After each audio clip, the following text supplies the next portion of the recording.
오늘 본문이 전개되는 상황을 보면 세례 요한이 자기를 따르는 제자들에게 이 기도문을 주어 기도하게 함으로써 요한의 공동체가 세상에 그 모습을 드러내고 있습니다.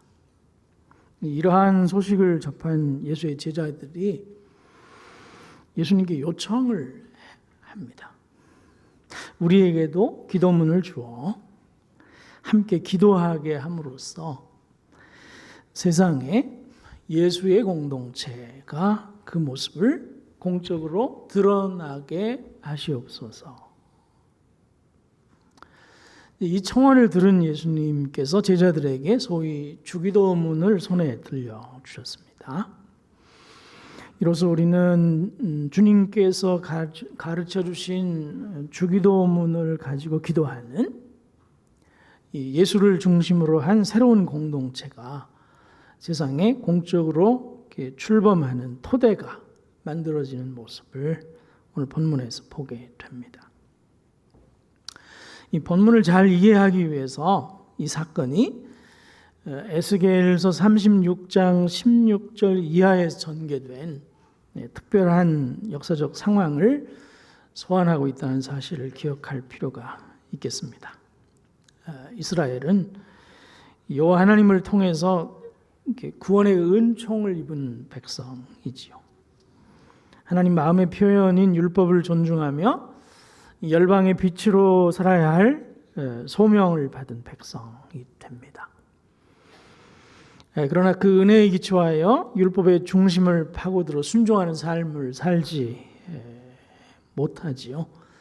남쪽의 이집트 또 북쪽의 바벨론 제국 사이에서 이 압박을 받던 이스라엘이 하나님만 의지하는 삶을 살지 않고 강대국의 눈치를 보며 양다리를 걸치다가 하나님의 징계로 나라가 멸망할 때 이 포로로 끌려와 낯선 땅 바벨론 그발 강가에서 가련하고 서글픈 나날을 보낼 때 이스라엘 백성에게 들려준 약속의 말씀입니다.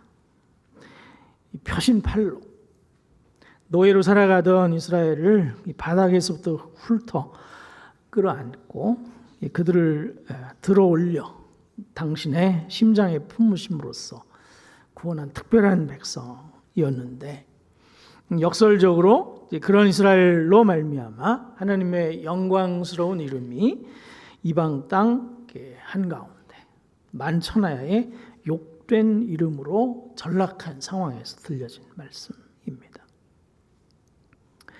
에스겔 36장은 이스라엘의 불순종에도 불구하고 신실하신 하나님께서 다시 새롭게 자신의 이름을 영화롭게 하기 위해서 새로운 이스라엘을 일으켜 열방 한가운데 우뚝 세울 것이다 라는 약속으로 채워져 있습니다.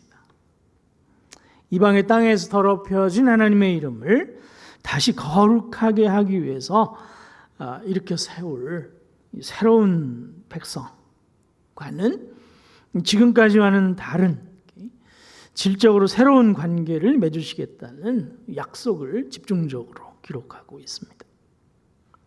지금까지는 하나님께서 이스라엘 백성의 남편이 돼서 그 아내인 이스라엘의 손을 잡고 동행을 하고 율법을 두 돌판에 새겨 그들의 손에 들려주는 방식이었던 사실을 이렇게 솔직하게 인정을 하십니다. 그러나 다시 회복해서 세우는 이스라엘을 위해서는 성령을 그들의 마음속에 보내시고 그들 마음속에 내주하시는 그 안에서 하시는 성령을 통해서 율법을 그 백성 한 사람 한 사람의 심피에 써넣는 방식으로 보다 친밀한 관계를 아버지와 자녀와의 관계를 맺으시겠다는 약속을 담아 놓고 있습니다. 이 하나님을 향해서 아빠, 아버지 이렇게 부르는 백성을 삼아 주시겠다는 약속이 에스겔서 36장을 채우고 있어요. 자, 이런 이해를 가지고 다시 오늘 본문으로 한번 돌아와 보겠습니다. 우리가 읽은 본문을 잘 보시면 예수님은 제자들이 요청한 기도문을 제공하시면서 아버지여, 당신의 이름이 거룩히 여김을 받으시오며 당신의 나라가 임하옵시며 라고 운을 떼십니다. 누가는 하나님께서 열방에서 더럽혀진 당신의 이름을 다시 영화롭게 하는 일을 시작하시는 그 역사적인 찰나를, 그 순간을 포착하고 있습니다. 에스겔에 약속하신 일이 막 시작되고 있다는 사실을 알려주고 있는 것이죠. 새로운 백성을 창조하여 성령을 그들의 마음속에 두고 율법을 그 심표에 새겨 넣으심으로써 이렇게 세울 새로운 이스라엘의 기초, 토대가 놓이는 놀라운 순간입니다. 제자들에게 이 주기도문을 주시는 예수님은 한 걸음 더 내딛습니다. 너희가 이제는 하나님을 아버지로 부를 수 있다고 말씀하기 때문이에요. 구약에서 하나님을 아버지로 부르는 일은 아주 낯선 일이지요. 심지어 하나님을 하나님이라고 부를 수가 없어서 하늘로 대신 불렀을 정도입니다. 그래서인지 마태복음은 하나님 나라 이런 표현보다는 하늘나라 이런 표현을 선호하는 모습을 보여줍니다. 하지만 이제는 하나님을 아버지라고 부를 수 있다는 것이 뿐만 아니라 아버지이신 하나님은 구하고 찾고 두드리는 자에게 좋은 것으로 응답하시는 분이다 라는 사실을, 약속을 친절하게 덧붙이십니다. 예수님은 제자들이 기도 가운데 부르게 될 아버지는 이 세상에 속한 아버지와는 많이 다른 분이라고 부연 설명을 합니다. 오늘 여러분이 가진 아버지 기억은 어떠십니까? 그냥 아니면 마냥 좋으십니까? 모르긴 해도 여러 잔상이 뒤섞여 있을 것 같아요. 폭력과 억압, 차별과 배제, 무능과 가난, 헌신과 희생, 사랑과 봉사, 능력과 탁월함의 이미지가 여러분이 경험한 혹은 아버지인 여러분의 모습과 걸 겹치지 않을까 생각합니다. 제일소망교회 성도 여러분도 가족이란 말을 쓰면서 그 성격을 가족 공동체라고 비전 선언에 담으셨잖아요. 하늘 가족 우리 교회라는 표현이 참 인상적이고 성경적입니다. 하루는 예수의 형제들과 모친이 열심히 하나님 나라 사역하고 있는 예수님을 찾아 나와서 누구냐고 묻는 제자들에게 자기 소개를 하지요. 우리가 예수의 형제고 모친이다, 이 말을 건넸습니다. 이 소식을 접한 예수께서 누가 내 형제요, 자매요, 모친이냐 라고 질문하시면서 내 뜻대로 행하는 자라야 내 형제요, 자매요, 모친이라고 말씀하시던 것을 기억하십니까? 한국어로는 예수는 어떤 공동체를 원했나라고 이제 번역되었지만 원어상으로는 예수는 어떻게 공동체를 의도하셨습니까? 더 가까운 책을 쓴 게르하르트 로핑크라고 하는 사람이 있어요. 튜빙겐 대학에서 일생 보낸 분인데 한 2년 전쯤에 돌아가셨습니다. 그분은 이 책에서 예수의 공동체는 아버지 없는 공동체다 하는 말을 했습니다. 이 튜빙겐 대학교를 떠나서 가톨릭 통섭 공동체를 창설해서 이끈 로핑크는 예수의 공동체는 모친과 형제 자매들의 공동체라고 그렇게 적극적으로 불렀습니다. 이 가톨릭 교회의 권위적인 시스템 아래서 징계를 당한 한스 퀸의 계보를 따르는 신학자이기에 아마도 아버지 없는 공동체란 말을 쓸 때 예수의 공동체에서 없어져야 할 아버지는 교황을 의미했을 것입니다. 20세기 접어들어서 로마 가톨릭 교회 안에서도 큰 변화가 있었습니다. 과거 역대 교황들의 역사를 쭉 살피고 또 자신이 이끄는 교회의 역사적인 죄를 공적으로 플랜카드를 걸어서 회개한 교황 요한 바오로 2세나 한스 퀸을 징계하는 일에 앞장섰다가 나중에 베네딕토 16세 교황이 된 요지프 라칭어는 이 건강상의 이유로 목회를 계속할 수 없다며 자청해서 교황직을 사퇴하는 일이 있었기 때문입니다. 스스로 물러나는 교황의 결단이라고 하는 것은 매우 이례적이고 참 어려운 일이잖아요. 이런 일련의 일 때문에 로마 가톨릭 교회를 새롭게 보도록 하는 좋은 환경이 만들어지고 있습니다. 여러분, 가족이라는 말은 좋은 뜻이기도 하지만 부정적으로는 가족 기업이라는 말로도 쓰이지 않습니까? 이 강력한 리더십을 가진 아버지 한 분이 이렇게 좌지우지하는 기업을 일컫는 부정적인 뉘앙스가 강하지요. 이 경우에 따라서는 가족 구성원의 시각이나 이 절대 권력자인 아버지의 역할이 크게 왜곡될 개연성이 다분하기 때문일 것입니다. 그래서 이제 요즘은 사회적 기업이라는 표현을 선호하잖아요. 중요한 것은 오늘 본문에서 예수님께서 언급하신 아버지는 이 마태복음 버전 주기도문에 따르면 하늘에 계신 아버지라는 사실입니다. 세상에서 경험하는 아버지가 혹여 악할지라도 그 악한 아버지조차 자식에게만큼은 좋은 것을 주려고 애쓰는데 하물며 하늘에 계신 너희 아버지일까 보냐라고 말씀하심으로써 예수님은 제자들의 주의를 잡아채서 왜곡될 수 있는 여지를 아예 없애버리는 모습을 봅니다. 제자들과 함께 일상을 살아가면서 하나님을 향해서 아빠, 아버지라고 부르곤 했던 예수님께서 친히 일깨우시는 매우 중요한 메시지입니다. 하나님을 아버지로 경험하며 일생을 살았던 사도 바울은 그분에게는 조금의 어떤 불의도 없다고 선언했습니다.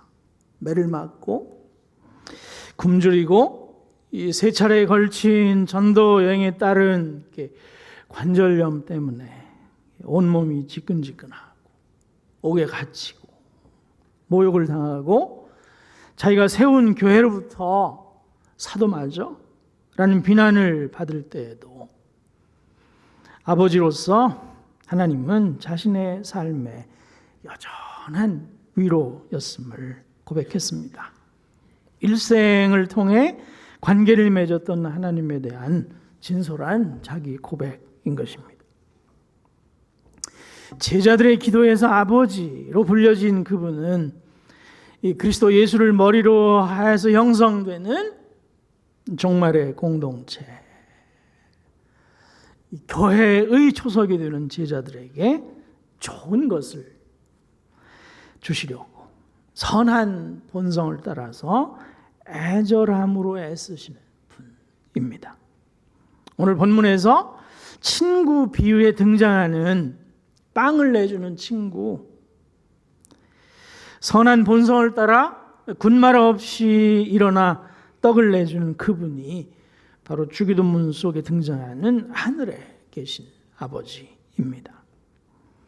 구하고 찾고 두드려야 할 대상이신 그분은 세상에서 만나는 보통의 아버지보다는 더 온전하고 완전하신 분이시죠.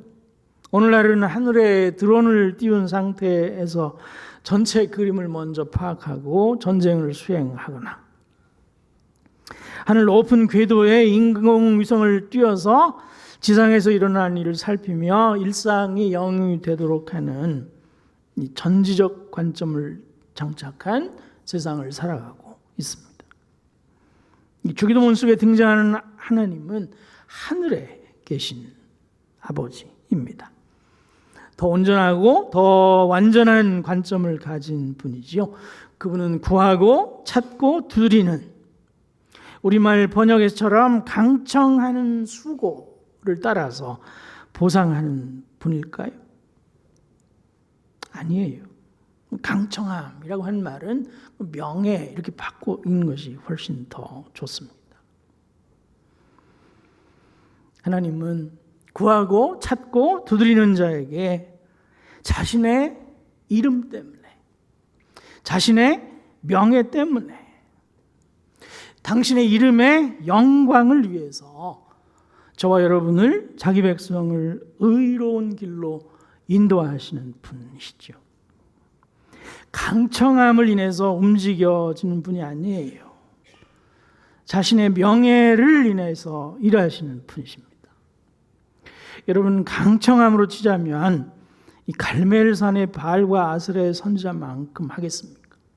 소리를 지르고 옷을 찢고 몸을 상하게 하고 노래와 춤을 추는, 술 취한 채 어울리는 노래와 함께 관능적인 춤을 추는 무당의 굿판을 연상시키는 그런 열심을 찾으시는 분이 아닙니다. 기도를 들으시는 하나님 아버지는 우주와 그 가운데 만물을 창조하시면서 아담과 하와를 당신의 형상을 따라 지으시면서 범죄한 아담과 하와를 다시 찾아오시면서 강 저편에서 우상을 숭배하던 아브라함을 부르시면서 다말을 범한 유다를 품으시면서 밧세바를 품은 다윗의 범죄와 부끄러움을 짊어지시면서 느부갓네살을 꺾어 기어다니게 만드시고 고립무원인 다니엘과 그의 세 친구를 세우시면서 드러내신 당신의 그 이름을 위하여 일하시는 분입니다. 이분이 우리의 기도를 들으시는 아버지 하나님이십니다. 자기를 위하여 우리를 의의 길로 이끌어내시는 분이신 것이죠. 자기 이름의 영광을 위해서 일하시는 분이십니다. 이렇게 하나님을 아버지라고 부르는 공동체의 기초가 놓인 채 역사의 수레바퀴가 1년, 2년, 3년 굴러가요. 시간이 흘러갑니다. 주기도문으로 기도하던 공동체가 70명, 120명으로 확장이 돼요. 그 어간의 예수님의 십자가의 죽음과 부활을 모두 경험하게 되었습니다. 이렇게 형성된 그들 모두가 마침내 예루살렘 마가의 다락방에 일제히 집결했어요. 주기도문을 가지고 기도하는 예수의 공동체가 마가의 다락방에 다 모인 것입니다. 누가복음 24장 29절 49절에 보면 집결한 사람들 한가운데 부활하신 예수님이 떡하니 등장하시죠. 그들 한가운데 서서 예수께서 제자들의 눈을 이렇게 하나하나 주목하시면서 말씀하십니다. 내가 내 아버지께서 약속한 것을 너희에게 보내리니 너희는 위로부터 능력이 입혀질 때까지 이 성에 머물러 있으라. 누가복음서의 자매편인 사도행전 1장 4절에 보면 부활하신 예수님께서 사도들에게 또다시 말씀하십니다. 예루살렘을 떠나지 말고 내게서 들은 바 아버지께서 약속하신 그것을 기다리라. 그 다음 절인 사도행전 1장 5절에서 요한은 물로 세례를 베풀었으나 너희는 몇 날이 못되어 성령으로 세례받을 것이다 라고 말씀하심으로써 이 아버지께서 약속하신 것, 제자들이 예루살렘을 떠나지 말고 기다려야 할 것, 그것이 바로 성령이라는 사실을 분명히 하십니다. 오늘 우리가 읽은 본문 13절에서 언급한 좋은 거, 이 하늘의 아버지가 주시는 성령이 바로 이 성령인 것입니다. 여러분, 요한은 물로 세례를 베풀었지만 너희는 몇 날이 못되어 성령으로 세례받을 것이다 라는 말씀을 통해서 우리가 무엇을 헤아려 볼 수 있습니까? 요한이 준 기도문을 가지고 기도하는 요한의 공동체는 물로 세례받은 공동체구나 하는 사실을 알게 되지요. 반면에 예수님이 준 기도문을 가지고 기도하는 이 공동체는 성령으로 세례받을 공동체구나 하는 사실을 보게 됩니다. 그러면 여러분, 성령으로 베풀어지는 세례, 이것은 누가 베푸시는 세례일까요? 지금 예루살렘 마가의 다락방에 집결해 있는 이 예수의 공동체에게 성령으로 베풀어진 세례가 주어질 것인데 이 세례를 과연 누가 베푸시는가 하는 것입니다. 이 세례를 베푸시는 분은 바로 예수님 자신이에요. 예수께서 이제 곧 성령으로 자기 공동체를 세례하실 것이다 이렇게 말씀하고 있는 것이죠. 그렇다면 예수님이 도대체 누구시길래 성령으로 세례를 주실 수 있는 분이십니까? 예수님이 누구시길래 성령으로 그의 공동체를 세례하실 수 있는 분이실까? 이 질문에 대한 답을 찾으려면 오늘 우리가 읽은 본문 바로 뒤에 이어지는 소위 바알세불 논쟁이라고 하는 것을 좀 살펴볼 필요가 있습니다. 여러분, 바알세불 논쟁을 통해서 우리는 무엇을 알 수 있나요? 예수님께서 지금 곳곳을 다니시면서 일으키시는 기사와 표적이 누구 때문이라는 거예요? 바리새인들은 예수께서 큰 귀신이 들려서 그 귀신에 의해서 놀아나고 있는 것이다 라고 혐의를 씌우지요. 하지만 그 예수님의 사역을 주목해 보고 있는 연희 사람들뿐만 아니라 사실은 바리새인들조차도 예수님과 함께 성령이 일하고 계신다는 사실을 알고 있었어요. 이사야와 에스겔이 예고했던 것처럼 이 성령이 내려와 머문 사람, 바로 그 구원자가 예수님이구나 하는 사실을 빤히 알고 있었습니다.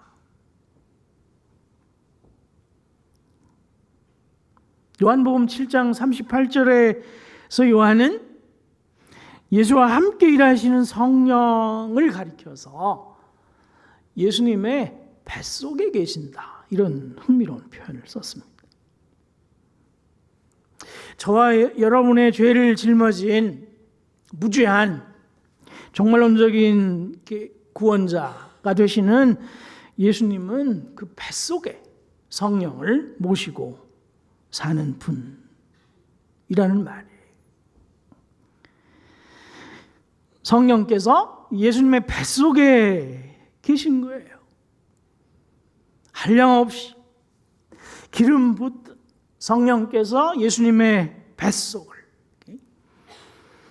채우고 그 안에서 일하고 계신 분이었습니다.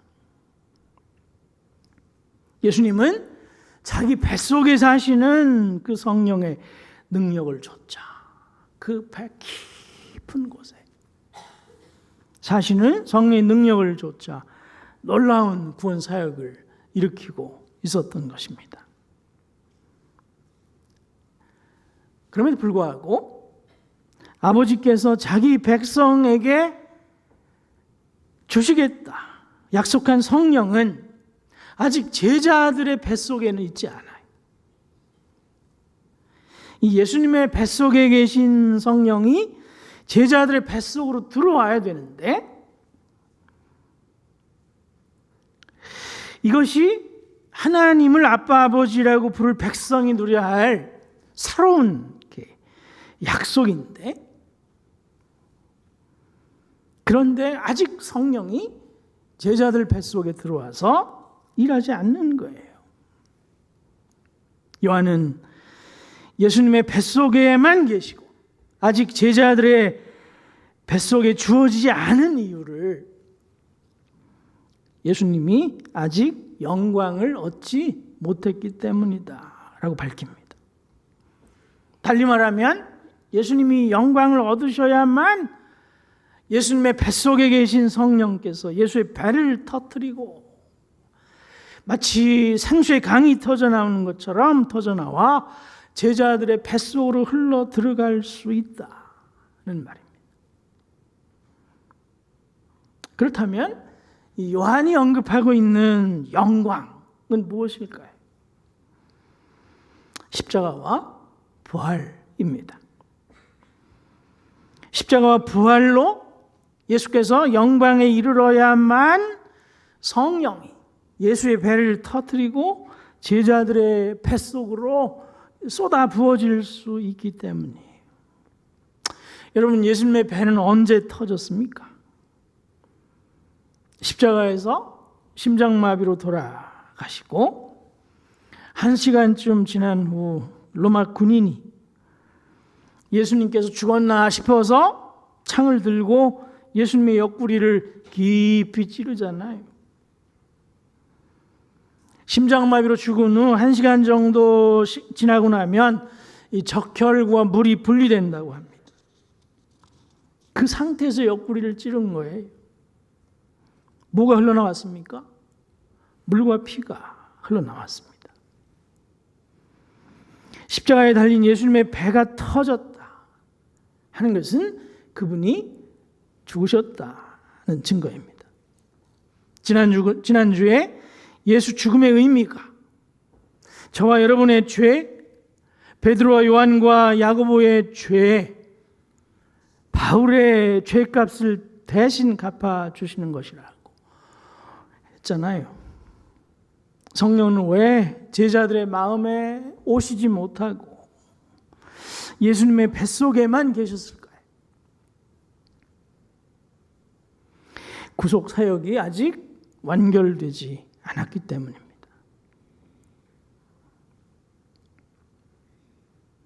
예수님의 배가 찢기고 터지면서 흘러나오는 보혈로 죄가 씻기면 그리고 부활에 참여함으로써 아들의 나라 백성이 되면 그제서야 비로소 제자들의 마음에 들어와 성령이 역사하실 수 있는 것입니다. 보십시오. 요한은 십자가에 못 박혀 죽고 부활하신 예수님이 마가의 다락방에 숨어있는 제자들에게 나타나셨다고 기록합니다. 예수님이 그들 한가운데 섰어요. 그리고 그들의 눈을 주목해 보시면서 말씀하십니다.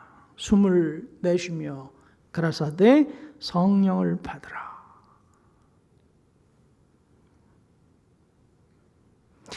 십자가와 부활로 죄를 없애시는 토대를 놓으심으로써 아버지 하나님과 함께 누리던 그 영광에 이르자마자 예수님께서 제자들에게 성령을 허락하신 모습을 보게 됩니다.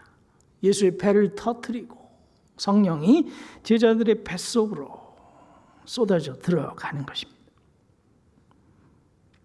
제자들이 죄와 사망에서 벗어날 수 있는 토대가 마련되자마자 예수님이 제자들의 마음속에 제자들의 존재의 깊은 곳에 성령을 불어 넣으시는 거예요. 성령이 마침내 제자들의 뱃속에 주어진 것입니다. 하나님을 아빠, 아버지라고 부를 수 있는 예수님을 향해서 주님이시여, 왕이시여 이렇게 부를 수 있는 그 토대가 만들어지는 모습을 보게 됩니다. 이것이 요한이 말하고 있는 예수께서 성령으로 베푸시는 세례 장면인 것입니다. 그런가 하면 누가 행전에 깔끔하고 집요한 저자인 누가는 영광이라고 하는 것을 보좌 우편에 앉혀지는 것으로 보았어요. 그래서 사도행전 2장 33절에 보게 되면 하나님께서 그 오른손으로 예수를 높여 그 영광의 보좌에 앉히시자마자 그 보좌에 앉으신 그리스도 예수께서 아버지께서 약속하신 성령을 아버지께 청구하시고 그것을 마가의 다락방에 모였던 120명의 사람들에게 쏟아 부어 주시는 모습을 기록하고 있습니다. 이 사도행전 2장 1절로 부터 일어난 일이지요. 마침내 성령이 강림하신 것입니다. 오순절에 강하고 급한 소리와 이렇게 불의 혀같이 갈라지는 현상과 함께 성령이 강림하셔서 그 120명 한 사람 한 사람의 머리 정수리에 임하는 모습이 그려집니다. 오늘 우리가 읽은 본문에서 약속되었던 바로 그 좋은 것이 마침내 주어진 것입니다. 선하신 아버지 하나님께서 약속하신 성령을 이 보좌에 앉아 영광을 얻으신 예수님께서 보내주신 거예요. 에스겔 36장 16절 이하의 예언이 마침내 예루살렘에서 성취되고 있는 것입니다. 성령이 강림하여 각 사람의 마음에 임하신 거예요. 교회 초석이 되는 12사도를 포함한 120명의 사람들 마음에 성령이 와서 살게 된 것입니다. 성령께서 그 마음속에 그 뱃속에 거하는 사람으로 구성된 이 구원받은 사람들의 공동체, 그게 하나님의 새로운 이스라엘이요, 그게 갈라디아 교회요, 그것이 제일소망교회인 것입니다.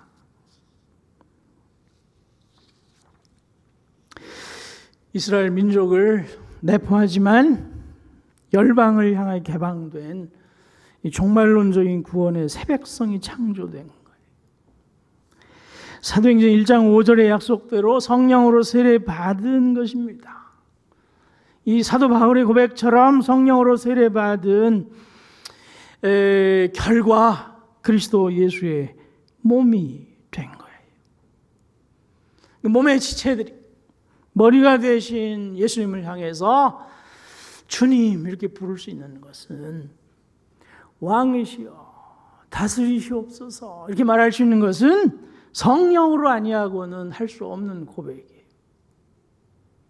누구든지 성령으로 아니하고는 예수를 주라 할 수 없고, 성령으로 난 자마다 예수를 저주받을 자라 할 사람이 없느니라. 성경이 그렇게 기록하는 이유입니다. 누가는 성령으로 세례받아 성령으로 충만해지는 일이 예루살렘에서도 일어나고 유다에서도 일어나고 사마리아에서도 이방의 땅 에베소에서도 고린도에서도 로마에서도 영국에서도 미국에서도 평양에서도 오늘날은 인도네시아에서도 일어나고 있습니다. 이것은 약속이에요. 한국 교회도 성령으로 세례받은 교회지요. 성령 충만을 경험한 교회입니다. 언급한 교회들에서 경험했던 것처럼 이 성령으로 세례받아 성령 충만해지는 일, 이걸 선물로 경험한 교회예요. 강청함으로 얻은 것이 아닙니다.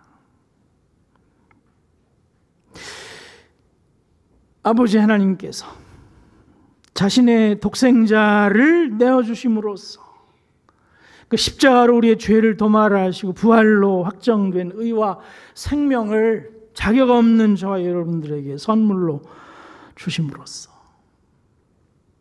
이루어진 선물이에요. 그 일을 이루어가시는 하나님의 열심과 그분의 영광스러운 이름 덕택에 우리에게 주어진 오롯한 선물인 것입니다. 지금까지 지구상에 존재했던 어떤 참된 교회도 성령으로 세례받지 않은 교회는 없습니다. 앞으로 존재하게 될 그 어떤 교회도 성령으로 세례받는 일 없이 존재할 수 있는 교회는 없어요. 이것은 우리에게 속한 일이 아니라 하나님께 속한 큰 일이기 때문입니다.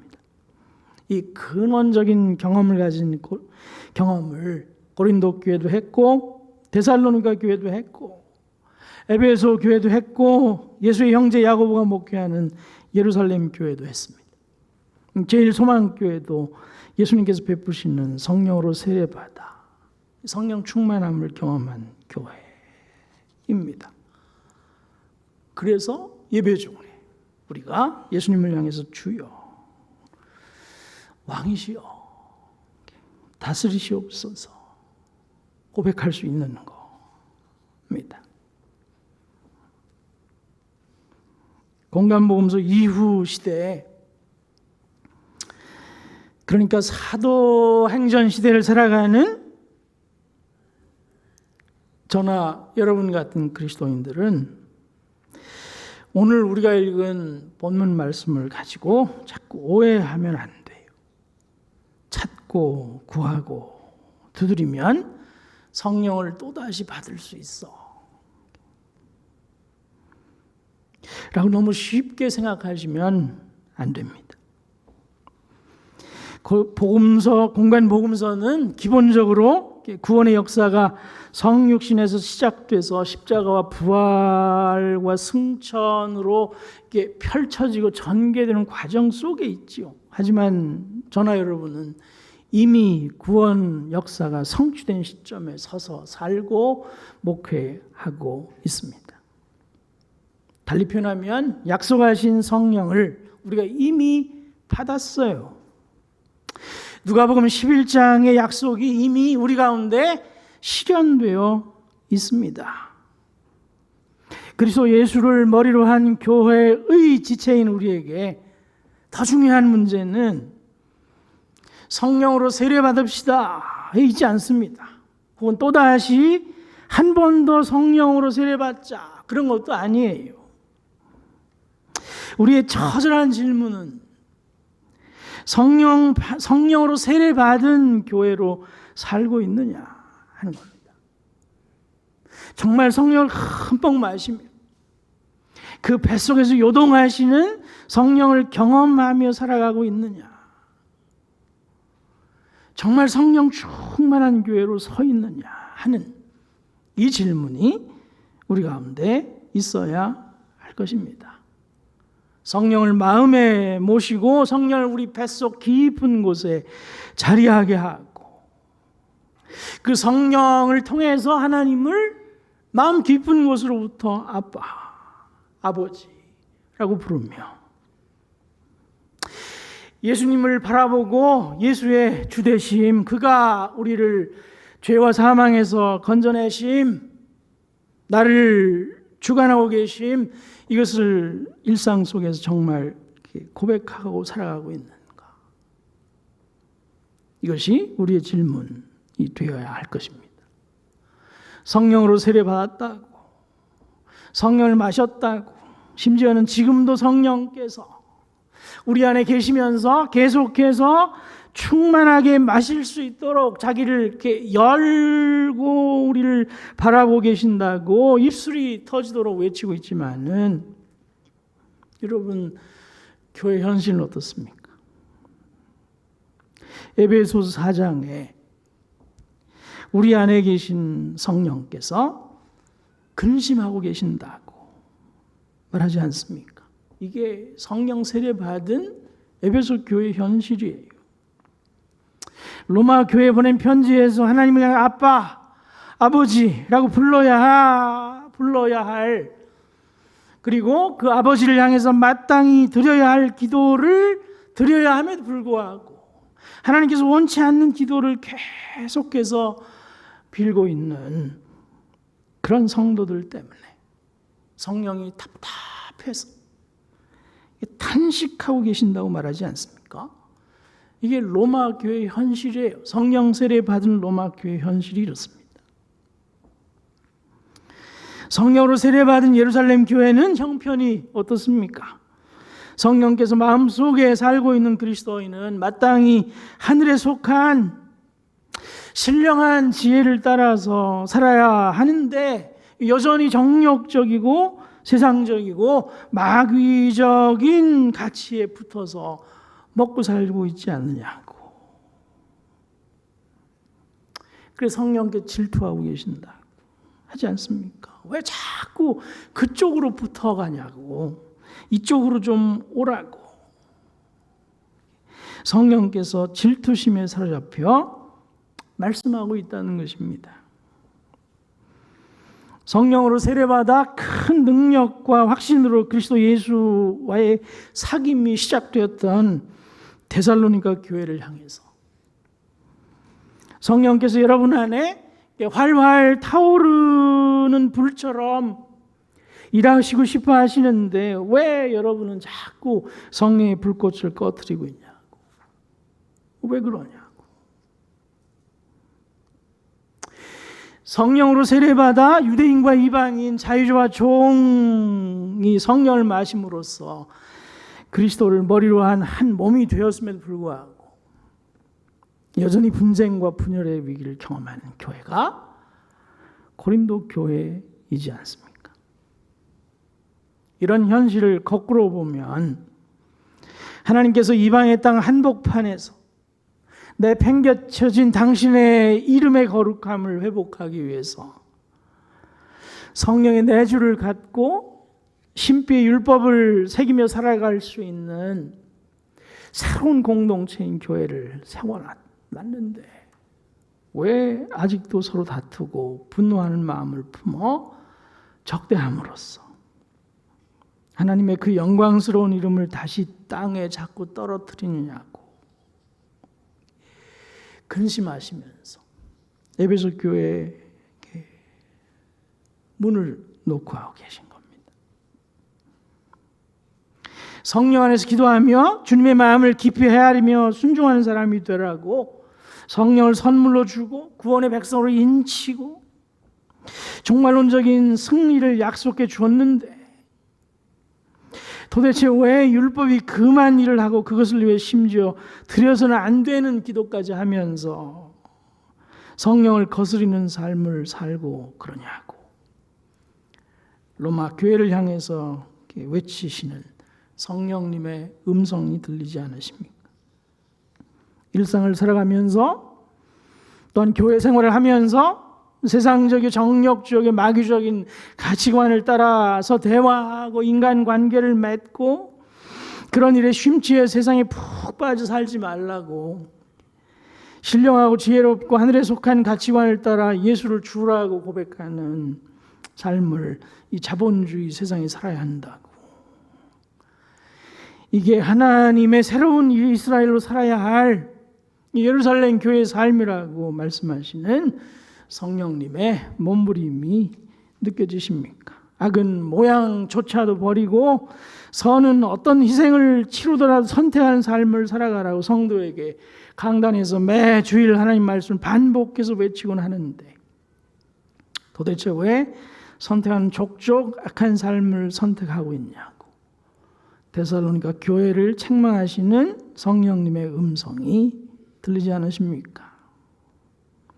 동일한 성령으로 세례받아 그리스도 예수의 몸의 지체가 되어 주일마다 예배로 예수님을 주님이라고 왕이라고 고백하면서 옆에 앉아있는 형제 자매를 바라볼 때는 이웃 사촌만도 못한 존재처럼 대하냐고, 여전히 유대인의 눈으로 이방인을, 여전히 이방인의 눈으로 유대인을, 부자의 시선으로 가난한 자를, 가난에 찌든 시선으로 부자를 바라보냐고. 그런 문제가 그리스도 예수의 십자가와 부활에서 극복되지 않느냐고, 극복할 수 없냐고. 고린도 교회를 바라보며 안타까워하시는 성령님이 느껴지십니까? 이미 들어오시면서 부으시고 인치시고 구원의 보증으로 일하고 있는 성령님은, 내 안에 오셔서 내 뱃속 깊은 곳에 계시는 성령님은 정작 주목하지 못하고 마치 성령이 계시지 않는 것처럼 다시 제 마음속으로 들어오세요.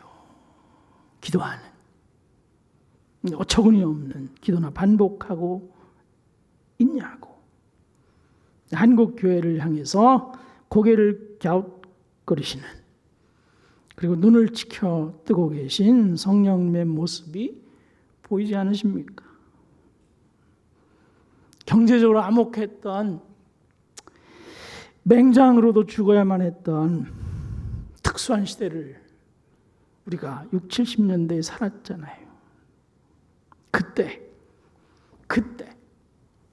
일하시던 그 성령님의 사역에 매몰된 채 변화된 새로운 시대를 잊지 못하고 과거 70년, 80년대를 연상시키는 인도네시아와 인도에서 역사하는 그러한 성령의 역사가 다시 한국 교회에 경험되기를 소망하는 그런 시대착오적인 오순절 지도자들이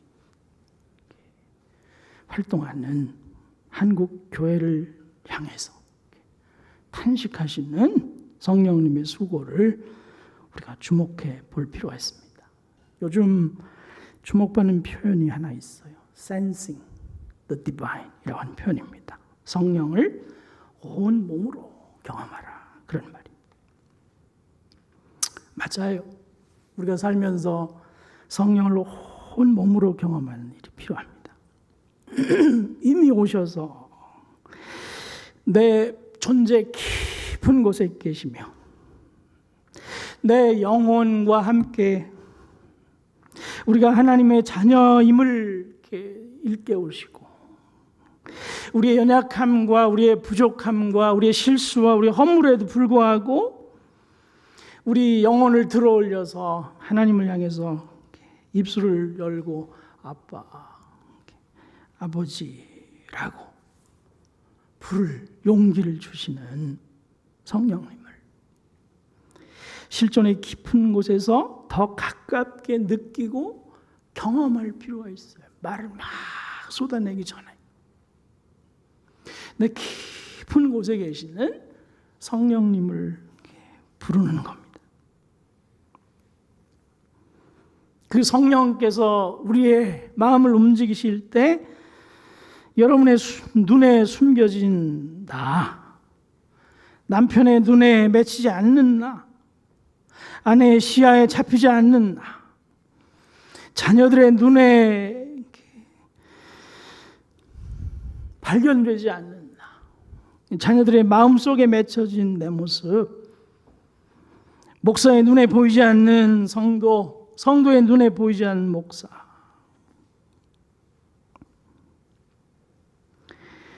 법망은 피했으나 양심에는 고통하고 있는 나를 깊은 곳에서 보고 계시는, 저와 여러분의 뱃속 깊은 곳에 계신 그 성령님을 찾고 구하고 두드리십시오.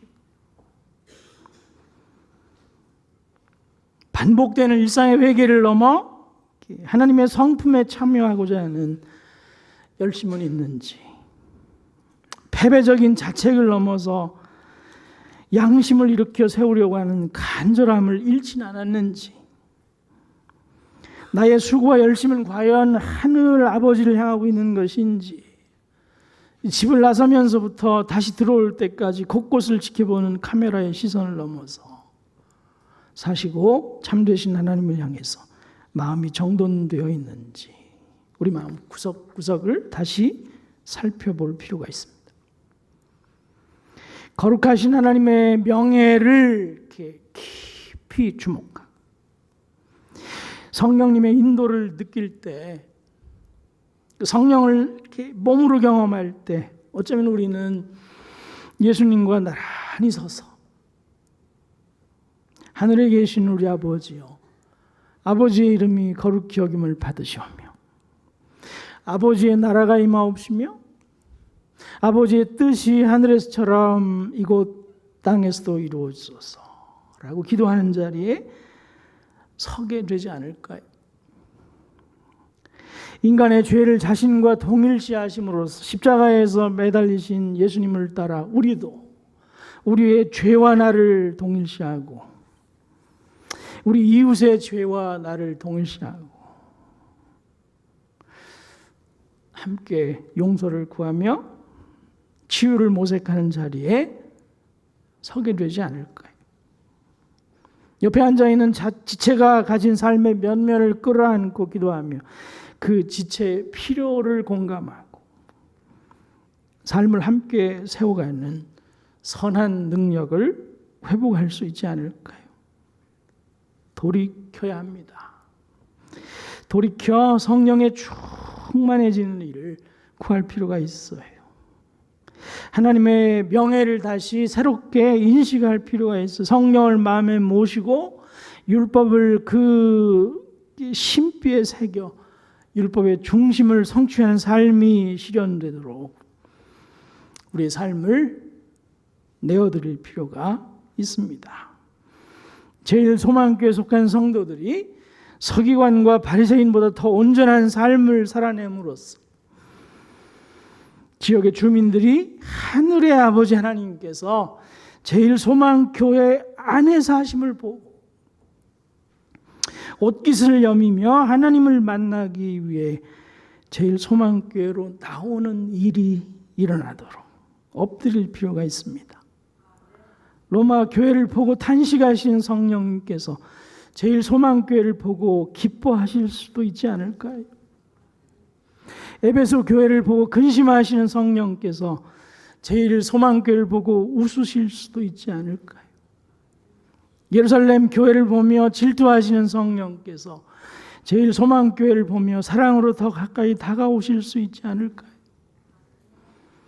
그리스도 예수와 나란히 서서 하나님을 향해서 아빠, 아버지라고 외치는 자리에, 그 자리에 함께 서서 살아가는 자기 백성을 인하여 기뻐하시고 웃으시고 더 가까이 다가오시는 이 성령님을 몸으로 경험하는 그런 복된 한 주간 되시기를 우리 주님의 이름으로 축복합니다.